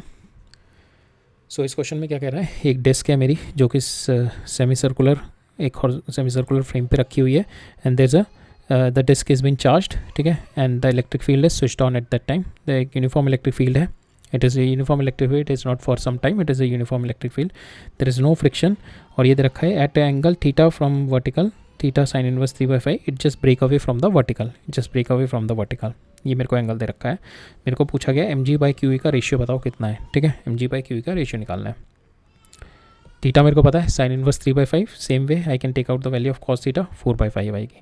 नाउ इसकी सिचुएशन में हमने ऑलरेडी पहले भी करे हैं कि इस सिचुएशन में दो चीज़ें देखेंगे हम, एक वर्क एनर्जी थ्योरम लगाएंगे यहाँ से यहाँ तक की 1 से 2 तक की, और दूसरा हम देखेंगे इस वाले पॉइंट पे जहाँ से ब्रेक ऑफ हो रहा है, will apply the circular motion, Newton's law in the circular motion along the radial direction, ठीक है, ये वाली वैल्यू लगाएंगे। पहले हम ए से बी तक will find out the work energy theorem कितना है।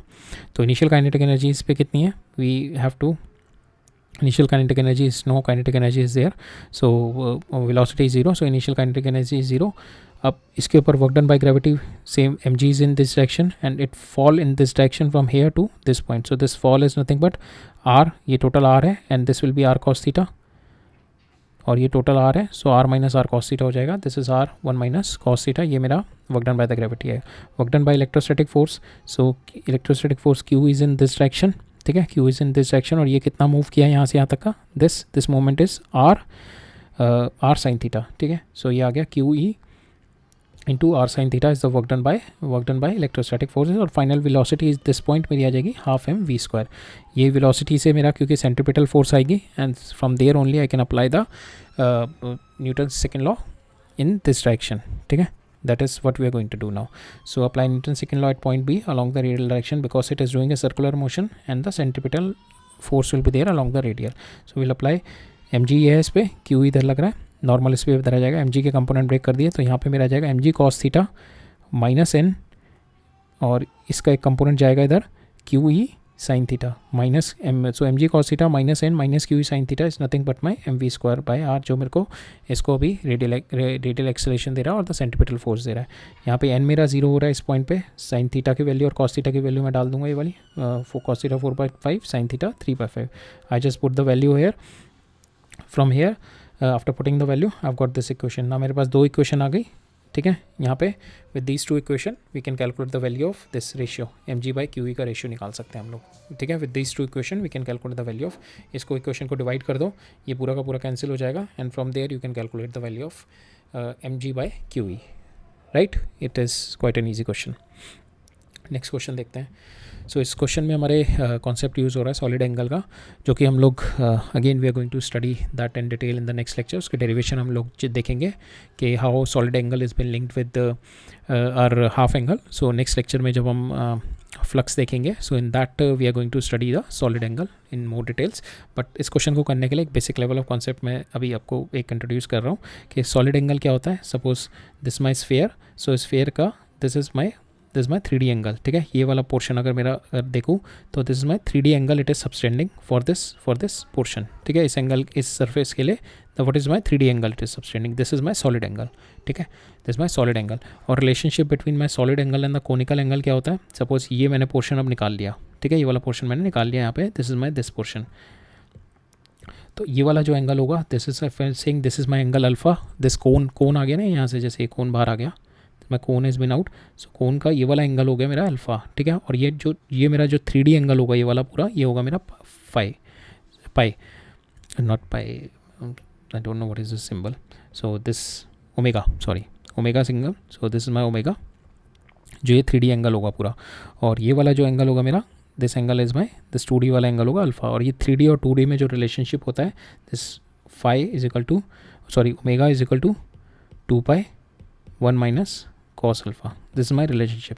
सो यहाँ पे अगर मैं हेमिस्फेयर देखूँ, हेमिस्फेयर का मतलब क्या हो गया, ये जो अल्फा हो गया इधर हो गया, एक इधर हो गया, और ये हेमिस्फेयर ऐसे बन गया, so this alpha is my 90 degree. So यहाँ पे अगर मैं कॉस अल्फा की वैल्यू 90 डिग्री डाल दूँ इसमें, so this will get 0, so my omega comes out to be equal to pi. और अगर मैं ये अल्फा की वैल्यू पाई डाल दूँ, और पाई का मतलब ये पूरा का पूरा ये जैसे अभी तो अल्फ़ा है, ये मेरा 90 डिग्री हो गया, और ये अल्फ़ा मेरा पूरा रोटेट करके यहाँ से यहाँ पे आ गया, पाई हो गया। So that will it is going to cover the complete sphere, ठीक है। So at that point pi value मैंने डाल दी, तो ये माइनस हो गया, माइनस प्लस हो गया, तो ये कितना हो गया 4π। So for the sphere my omega comes out to be equal to 4π, ठीक है। For my sphere, complete sphere, the omega comes out to be equal to 4π, ठीक है. नाउ ये वाले कॉन्सेप्ट हम यूज़ करेंगे. This concept we are going to use it in our this question. यहाँ पे क्या कह रहा है, दो चार्जेस हैं मेरे plus Q and minus Q. They are placed at A and B. ठीक है, respectively. A line of force emanates from Q1 at an angle alpha 1 with the line AB. ठीक है, with the line AB इसके साथ alpha 1 angle बना रहा है. This line alpha 1 it is making a line emanates angle alpha 1. At what angle it will terminate in Q2.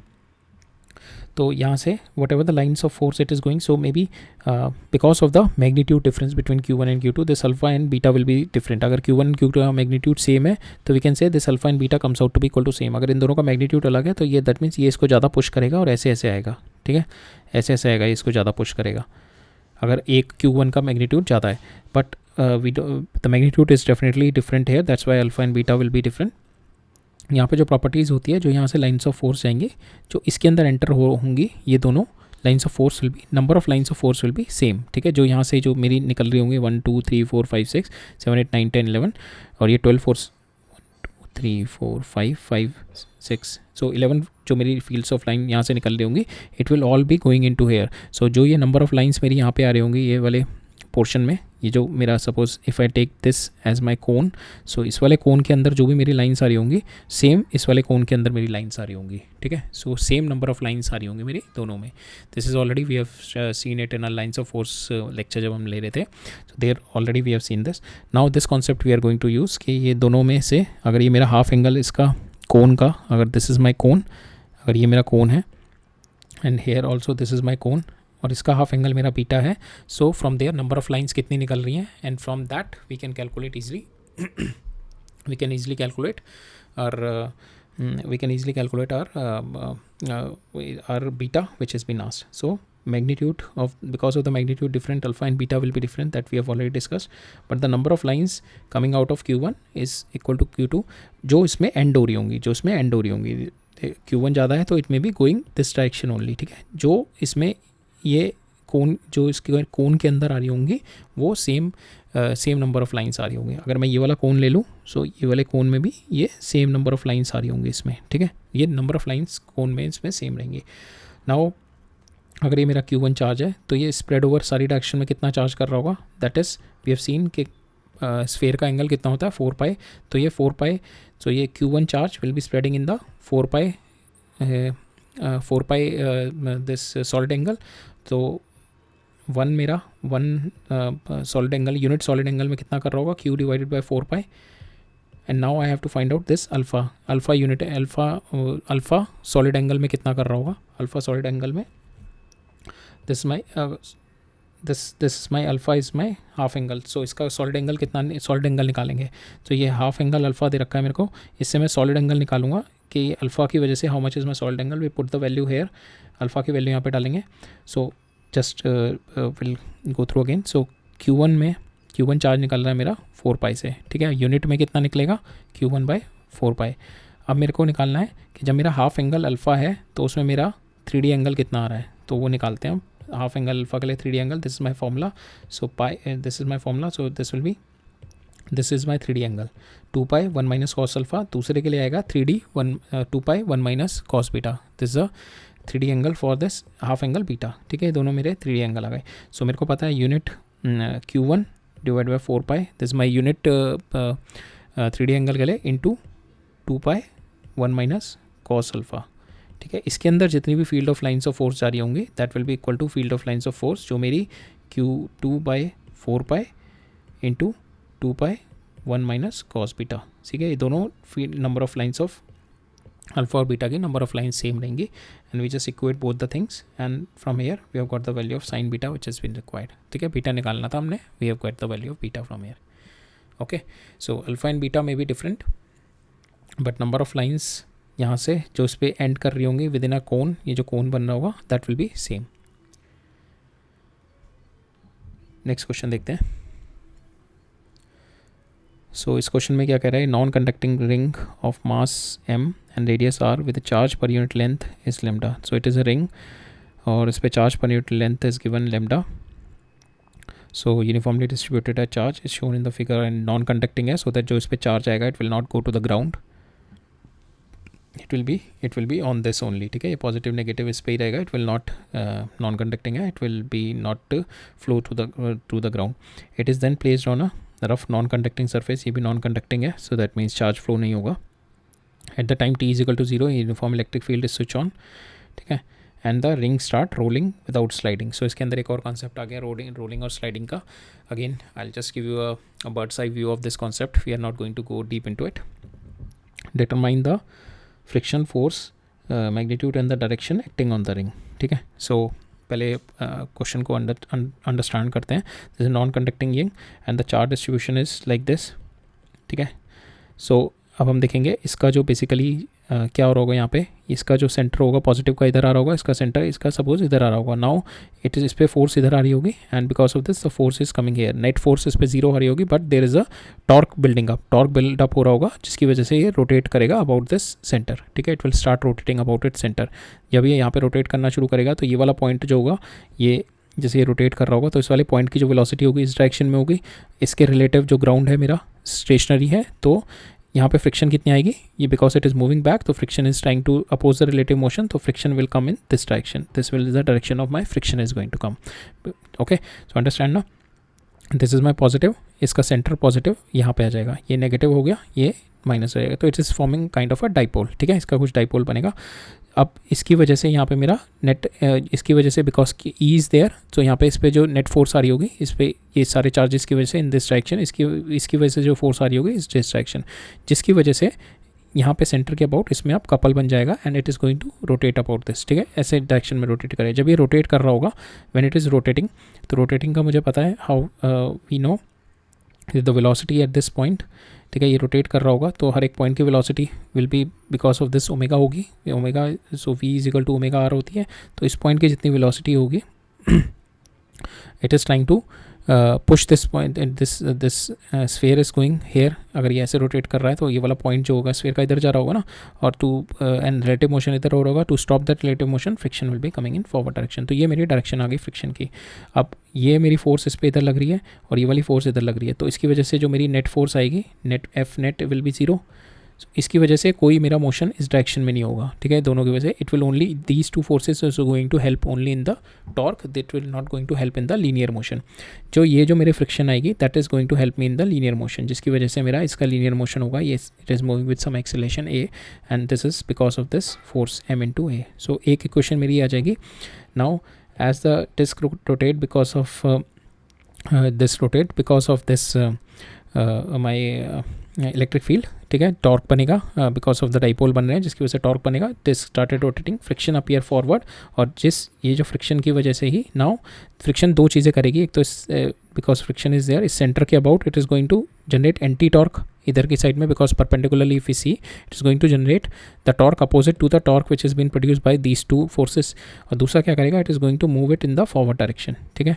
Because इसको oppose करने के लिए कुछ नहीं है. सो जैसे इसको अपोज करने के लिए ये इधर डायरेक्शन में इधर है, तो दोनों की नेट 0 आ रही है, दोनों की नेट 0 आ रही है, बट यहाँ पे एफ का कोई नहीं है नेट 0 करने के लिए. So it will push the ring in this direction at a speed, at a acceleration of a. So यहाँ पे ये वाला रिलेशनशिप आ गई, Newton second law, f is equal to m a, ठीक है. ये एक रिलेशनशिप आ गई मेरी, force is equal to m a. दूसरा मेरे को दे रखा है this is a rolling cone. So rolling का मतलब है जो मेरा ये वाला पॉइंट ऑफ कॉन्टैक्ट है, it is having a relationship a is equal to alpha into r और v is equal to omega r. तो यहाँ पे जो मेरा लीनियर वेलोसिटी होगी इसकी, ठीक है, इस पॉइंट, ये पॉइंट रेस्ट पे रहना चाहिए. ये पॉइंट को रेस्ट पे रहने के लिए, तो दिस पॉइंट पी की एक्सेलरेशन कितनी होगी, acceleration of p with respect to c. So इस पॉइंट की, ये सी है मेरा, ठीक है, ये मूव कर रहा है ए से. अब ये वाले पॉइंट की मेरी वेलोसिटी ये कितनी होगी, acceleration of p with respect to c और एक्सेलरेशन ऑफ सी इटसेल्फ, ठीक है. Acceleration of c itself, acceleration of c itself is a इस डायरेक्शन में, और एक्सेलरेशन ऑफ ये वाला point with respect to c ये कितना रोटेट कर रहा है, it is my minus alpha r, इस डायरेक्शन में कर रहा है ना, और ये ए मेरा इस डायरेक्शन में, सो माइनस अल्फा आर. सो यहाँ से मेरा ये वाला पॉइंट मेरा रेस्ट पे रहना चाहिए फॉर द रोलिंग. सो यहाँ से मेरा एक और रिलेशन आ गया, a is equal to alpha r, ठीक है. ये बेसिकली जनरल रिजल्ट होता है जब whenever the point is rolling we can easily directly write down v is equal to omega r और a is equal to alpha r, ठीक है. मेरे दो रिलेशन आ गए, a is equal to alpha r for the rolling और ये f is equal to m a. यहाँ से मेरा ए निकाल लो, एफ बाई एम कर दो, एंड यहाँ से because we are using the torque thing, so we'll calculate the value of alpha. Alpha is my a by r, a की value मैंने डाल दी यहाँ से f by m, so alpha आ गया मेरा f by mr. ठीक है, ये we are going to use this result in our main. अब हम देखते हैं यहाँ पे विल डू स्मॉल स्ट्रिप्स लेते हैं डी थीटा की. ठीक है, because this charge is uniformly spreaded, so हर कोई चार्ज होगा, ये वाला चार्ज अपना अलग टॉर्क लगाएगा, ये वाला अलग टॉर्क लगाएगा, तो चार्ज विल बी, सो सबका जो परपेंडिकुलर डिस्टेंस होगा हर चार्ज का will be varying. So that's why we can not apply, we have to use the integration. So हम लोग क्या करते हैं कि स्मॉल डी थीटा पे will take this d q charge, here also will take this minus d q charge. इसकी वजह से डी एफ फोर्स इधर आएगा, इसकी वजह से डी एफ फोर्स इधर आएगा, और इन दोनों डी एफ की फोर्स की वजह से will calculate the value of tau. ठीक है, दोनों की वजह से टाउ निकालते हैं. अब इसके ऊपर what is my df on what is my dq onto it, it is my, this is my r d theta is my length of this into lambda ring है, so this is my, it comes out to be equal to dq into e is my df, ये मेरा df आ गया दोनों. ठीक है, this is my df. now d tau is nothing but कि ये वाली फोर्स, इसका perpendicular distance from this point is what, this is my r sine theta, ये परपेंडिकुलर आर साइन थीटा. सो दोनों का हो गया, ये वाले का भी आर साइन थीटा, ये वाले का भी. तो टोटल मेरी टॉर्क आ गई, total torque will be added up because दोनों के टॉर्क की direction will be inside the plane. Torque की डायरेक्शन हम लोग देते हैं आर क्रॉस एफ, हमने देखा था आर क्रॉस एफ देते हैं. So this is my R को एफ की तरफ क्रॉस करेंगे डी एफ की तरफ, तो इनसाइड द प्लेन आएगी मेरी टॉर्क की direction. Same way this is my R, so R को अगर मैं एफ की तरफ रोटेट करूँगा, so again the direction will come inside only. ठीक है, so this is my total torque coming in D F into 2r sine theta. Now we'll integrate it to get the value of complete torque, how much it is getting. so it is, we'll do from 0 से 2 pi, 0 से 2 pi करेंगे हम लोग. so integrate from 0 to 2 pi lambda r d theta e naught 2r sin theta, इसको integrate करेंगे. so 0 to 2 pi we get the value 2 pi r square e. अब this is my overall torque coming in. Now इस पर हम we are going to, इस पर क्या हो रहा है, एक तो टॉर्क मेरा आ रहा है, इन दोनों की वजह से टॉर्क आ रहा है इस डायरेक्शन में, एक टॉर्क आ रहा है मेरा इस डायरेक्शन में because of F, small F, जिसकी वजह से it is opposing this torque. So will apply the Newton second law in the rotational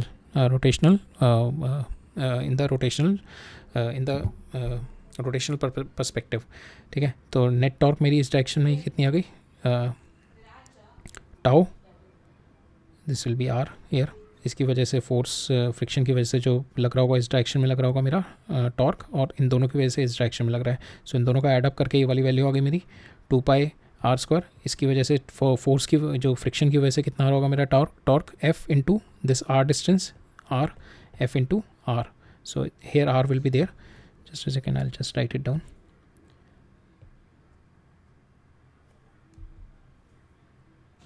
So F into R will be there. So total torque minus FR, it is going to give the I into alpha. This is my mass का analogous moment of inertia है, और acceleration का analogous मेरा alpha है, angular acceleration. So this is what my, in the rotation I have applied the Newton's second law.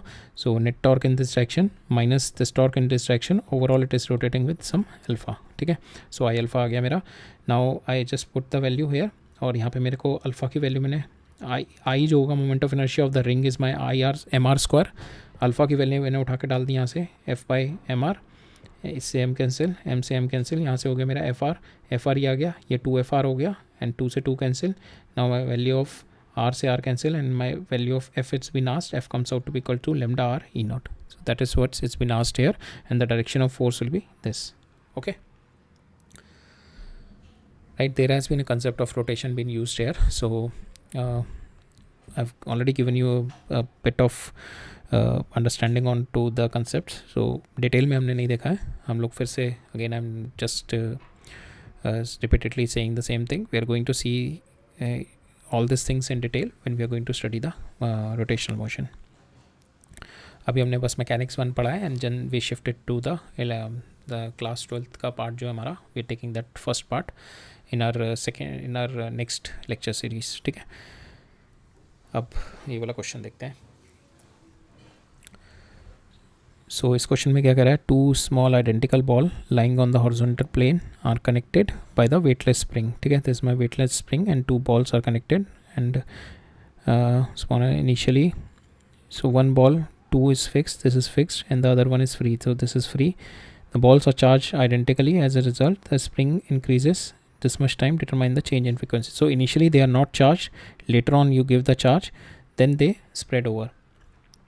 So we have to find out the change in frequency. So frequency is nothing but, we have seen already, time period is 2 pi by omega, and 2 pi by t is my omega.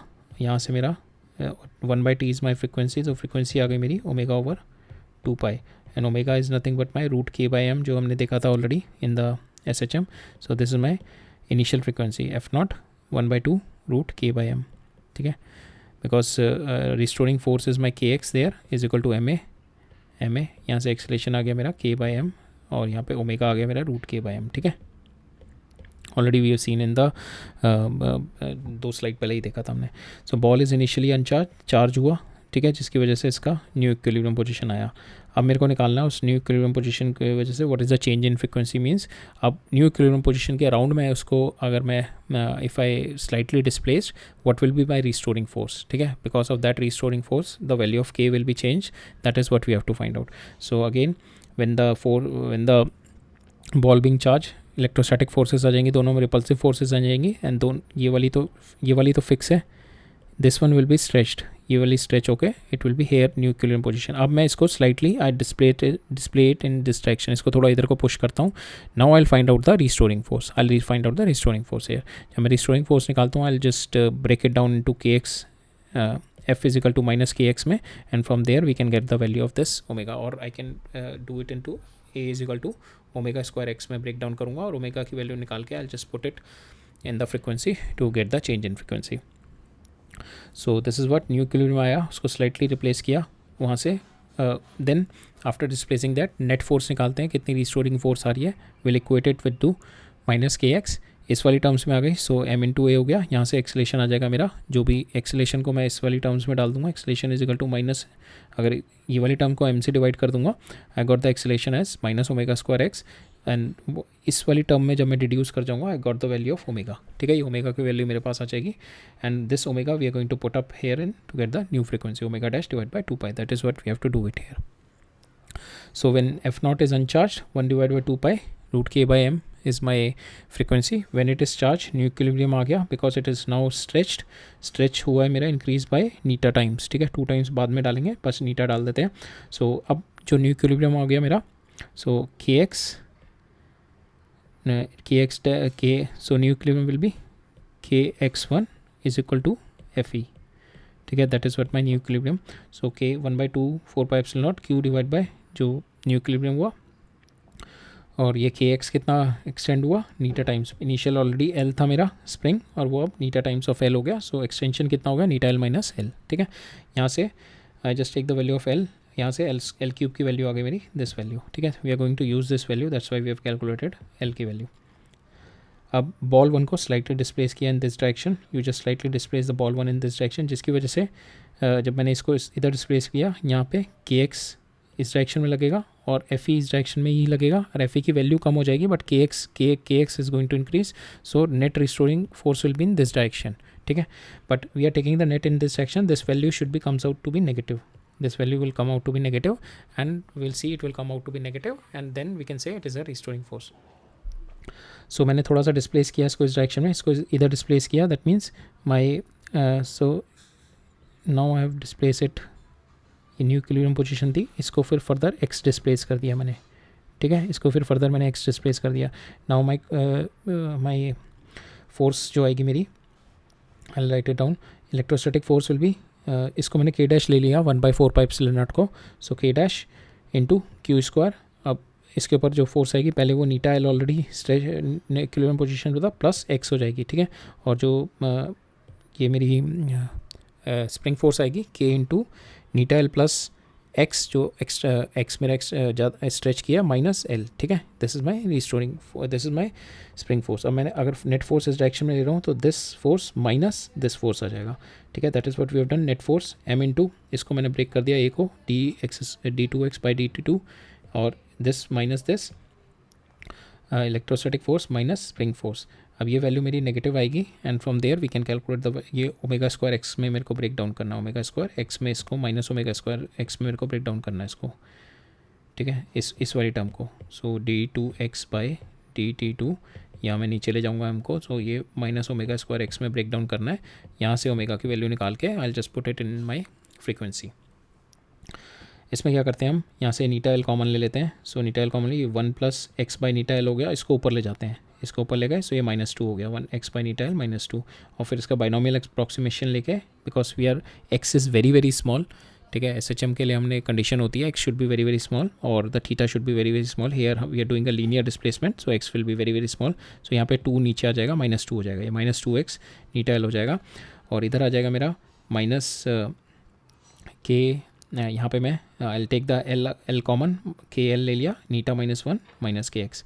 I know the value, यहाँ पे हमने initially we have calculated this value, so यहाँ पे ये वाली value जो है मेरी this 1/4 pi epsilon naught k dash k dash is we have consider 1/4 pi epsilon naught, so k x square 4 pi नीटा 4 pi this one, this value this is equal to this value, so this will get cancel, this 1 वाली term cancel हो जाएगी, जो मेरी final value बचेगी this into x by नीटा l, इसका 2 मैं नीचे ले आऊँगा, प्लस दिस के एक्स बचेगा, ठीक है। सो दिस वैल्यू कम्स, और इसको मैं m से डिवाइड कर दूँगा। नाउ इसको मैं इफ़ पूरी टर्म्स को if I am going to divide by m, I have got the value of, in I have reduce the value into this term, ठीक है, यहाँ पे। And here after this I put the value of this l cube आ रहा है ना, ये L cube उठा के ही मैं ये वाली टर्म को I put it hair, L cube को उठा के मैंने यहाँ पे डाला, so कि इसको और यहाँ से कैंसिल हो जाएगा, multiple terms will get cancel, और जो मेरा फाइनल रिजल्ट आएगा that is this one, this will be my final result. So 3 नीटा -2 डिवाइडेड बाई नीटा k by m, this is my final minus into x, ठीक है। सो ये value मेरी आ गई, this is my value of my omega square, ठीक है। सो हमने इसमें क्या किया कि पहले तो मेरा इक्विलिब्रियम न्यू इक्विलिब्रियम पोजीशन निकाली मैंने, उसके बाद I have slightly displaced it, ठीक है, तो मेरी इलेक्ट्रोस्टैटिक फोर्स ये आ गई, स्प्रिंग फोर्स मेरी स्लाइटली डिस्प्लेसमेंट के बाद ये आ गई।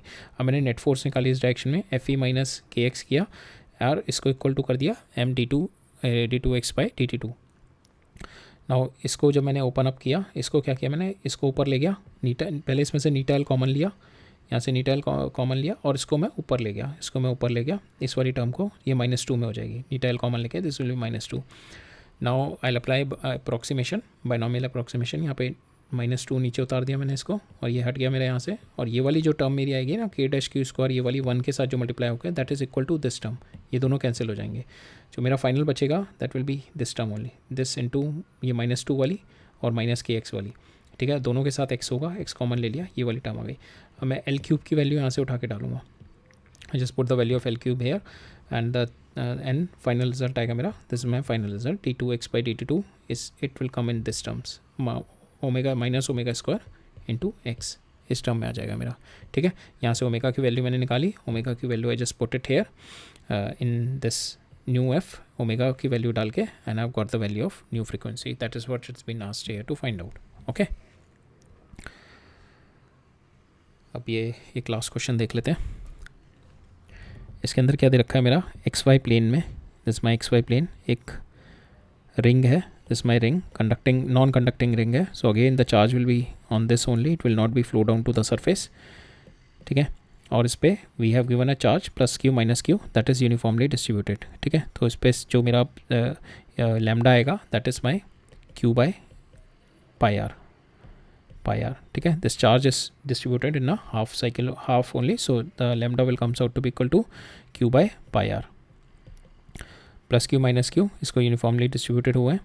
Now electric field uniform, it's been set up along the x, the ring there is slight because of this, if you give a slight rotation, now this E is there, now it is kind of a dipole, it is making minus plus, if you see ना, it is making a dipole, हर जगह dipole।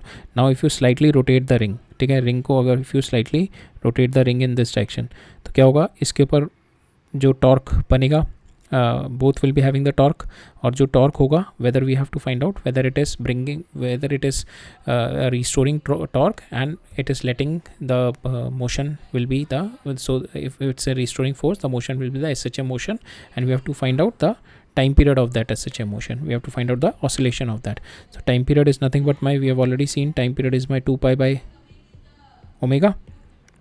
So we have to finally reduce this equation, rotation है तो alpha is equal to minus omega square into x. तो यहाँ पे alpha जो होगा मेरा आई अल्फा होगा, ये मेरा टाउ होगा. So tau should be equal to my force into r होगा. यहाँ पे tau, sorry, tau will be equal to, we will do it with the moment tau with the this dipole method, dipole moment लगा के निकालेंगे हम लोग tau. इस बार force से नहीं निकालेंगे. Will find out the tau. हमारा क्या होता था, टाउ पी क्रॉस ई होता था ना. This my tau p cross e. यहाँ से टाउ निकाला, टाउ को I put it equal to I into alpha. So ये जो मेरी वैल्यू आएगी, I just put it equal to I alpha, और यहाँ से मेरा अल्फ़ा निकालना है. अल्फ़ा मैं ऐसी टर्म्स में निकालूंगा, माइनस ओमेगा स्क्वायर एक्स. तो ये जो मेरा ओमेगा स्क्वायर आएगा, it is going to give me my time period. तो पहले हम लोग निकालते हैं dipole moment for the complete one. ठीक है, ये बिकॉज यहाँ पे dipole moment, because d is different every time ना. यहाँ पे डी कुछ और होगा, यहाँ पे डी कुछ और होगा, यहाँ पे डी कुछ और होगा, यहाँ पे डी कुछ और होगा, हर जगह डी इज़ चेंजिंग. तो will find out the dipole. पहले सबका निकालते हैं. उसके लिए क्या करते हैं, पहले एक छोटा सा पोर्शन लेते हैं.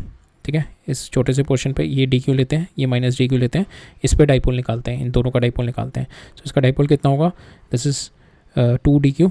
सो डी क्यू ये वाला चार्ज इंटू ये कितना हो गया, this is my theta, so this will be r cos theta, so this is 2 r cos theta. so छोटा डाइपोल हो गया dq into 2r cos theta. ठीक है, so ये दोनों के बीच में छोटा डाइपोल हो गया.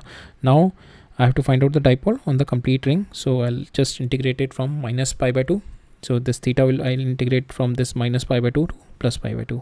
ठीक है, I have integrated it and I have just put the value of dq here. dq is my lambda into this is my lambda into this r d theta, lambda into r d theta. so this is nothing but my r d theta. so lambda into r d theta 2r r cos theta. so this will be my I integrated from minus pi by 2 to plus pi 2. this will give me my the overall dipole moment. कितना आ गया dipole moment मेरा आ गया 4qr by pi. so this is my dipole moment. यहाँ पे बस cos theta is the only factor integrable. उस cos theta का आ जाएगा sin थीटा. sin थीटा को माइनस पाई बाई 2 से पाई बाई 2 इंटीग्रेट करके, so this comes out to be my value. और यहाँ पे मैं लैम्डा की वैल्यू डाल दूंगा q by pi R. Lambda की value q by pi R डाल के this is my moment comes out to be equal to 4qr by pi. अब मैं टॉर्क निकालते हैं हम. Torque comes out to be equal, torque is my nothing but my p into E. P की value डाली मैंने p, और torque को मैंने लिख दिया आई. आई क्या है मेरा, रिंग का आई हमने पहले भी देखा था, एम आर स्क्वायर. और अल्फ़ा को मैंने लिख दिया D two theta by D T two. और I can write it down alpha also, this I into alpha. और अल्फ़ा मेरे को चाहिए इस वाली टर्म्स में. ये यहाँ से मेरा अल्फ़ा तो आई गया. अब मैं आई नीचे ले जाऊँगा. आई मेरा एम आर स्क्वायर है, पी की वैल्यू मेरी मोमेंट आ गया इंटू ई, और इन दोनों के बीच में एंगल है साइन थीटा. ठीक है, p e sine theta, because e is this and there must be some, यहाँ इन दोनों के बीच में पी और ई के बीच में the angle will be sign theta. Okay, now so we'll now do next thing is we'll do ये हो गया मेरा पी साइन थीटा मॉड लेके. अब ये वाला जो है m are square I take it down here. So d two theta by ये मेरा अल्फ़ा हो गया. अल्फ़ा ये वाली टर्म में आ गया 4q pi M R E into sin theta, because theta is very small, because I rotated, I've told you SHM can only happen when the angular displacement is very small or the linear displacement is very small, or otherwise higher order of oscillation आ जाएगा, not the simple harmonic oscillation आएगा. so I just इसको m are square को इधर ले गए and you got the value this. और इसको now you write it down. This is nothing but is equal to omega square. This is nothing but equal to your omega square. ये इसको omega square, you got the value of omega and you just put the value of again calculate the value of t is 2 pi by omega. Okay, so this how you have to calculate. Okay, so this we have done it in a different method rather than going rather than doing it like the force method, we are directly doing it with dipole moment निकाल लिया पहले पूरी ring का, and then because it is uniformly distributed in this manner, so it is better to find out the dipole moment. हमने dipole moment निकाला पूरी ring का और उसको we multiplied by E, and from there we have calculated the value of restoring force. We try to relate के this tau is equal to PQ, tau को हमने I alpha लिखा, and alpha को we try to relate it with alpha is equal to omega square theta से relate करके. अगर ये वाली कंडीशन मेरी आ रही है then I can say it is doing in SHM, and from there we can calculate the value of omega, और ओमेगा से कैलकुलेट करके we can calculate the value of t. So we try to reduce this into this equation. Theta होगा यहाँ पे, is my theta not x. So mr square, सो इसको नीचे ले जाके this is my alpha is coming like my this sine theta को theta लिख दिया. This value comes out to be omega square theta में आ गई, ओमेगा की वैल्यू निकाली एंड टी की वैल्यू निकाल ली, right. So this was the question. So that's all for today.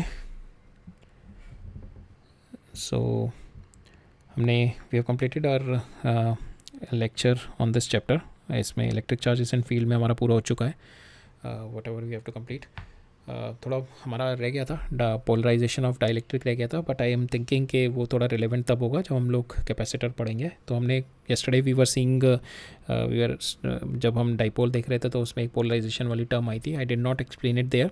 So the best thing is कि जब हम लोग कैपेसिटर पढ़ेंगे, in that case I will tell you more about this polar and non polar dipoles, and there we are going to see के what is the effect of electric field on the dielectric, और dielectric की वजह से what will be the bound charges on the dielectric. all these concepts we are going to see it along with the capacitance chapter जब हम पढ़ेंगे, ठीक है. polarization and the bound charges we are going to see it that time, ठीक है. अभी हम लोग इस चैप्टर के साथ नहीं कवर अप कर रहे हैं. I was thinking of covering up with this chapter, but मुझे लगा कि जब हम लोग कैपेसिटेंस पढ़ेंगे तो कुछ कंसेप्ट यूज़ बेसिकली कैपेसिटेंस में ही डाइलेक्ट्रिक का मेजर यूज़ होता है. So will study at that time only, ठीक है. अब नेक्स्ट लेक्चर में हम लोग देखेंगे, will study the concept of flux की वजह से we are going to see the Gauss law, and then we are going to calculate the electric field जो अभी हमने नहीं निकाला. We are going to calculate the electric field because of sphere, conducting sphere, non conducting sphere, and variable densities, all those things. और variable this volume density अगर है उसकी, तो from that what will be the electric field. so all those things we are going to cover up in the next lecture, and there we are going to study the Gauss law, ठीक है. so this will be the so next lecture will be on this. so आज देख लेते हैं हमने, we'll just take a quick review. आज हमने देखा था, we have seen what will the impact of the charge if it will be kept in an infinitely long conductor. तो हम लोगों ने rather than going with a difficult method of doing the integration and then find it out, we have done it with the image method. this sophisticated method, easy method है, जिसकी वजह से हम लोगों ने इसका चार्ज पे क्या इम्पैक्ट आएगा, क्या फोर्सेस आएंगे, और we have seen what will be the induced charge density on this infinitely long charge conductor because of this charge. तो दोनों तरीके से हमने देखा कि इसका इस पे इम्पैक्ट क्या आएगा और इसकी वजह से, चार्ज की वजह से इस पे चार्ज डेंसिटी कितनी आएगी. ये दोनों चीज़ें हमने देखी. फिर we have seen certain questions. So हमने क्वेश्चंस देखे थे where we have used the concept of dipole. We have used the concepts of a bit of rotation also, SHM also. So these all things we have covered up in the advanced level questions, right? So that's all for today. We'll meet up in the next lecture. अब हम देखते हैं, we are going to see flux and Gauss law. Okay, so all right, thank you.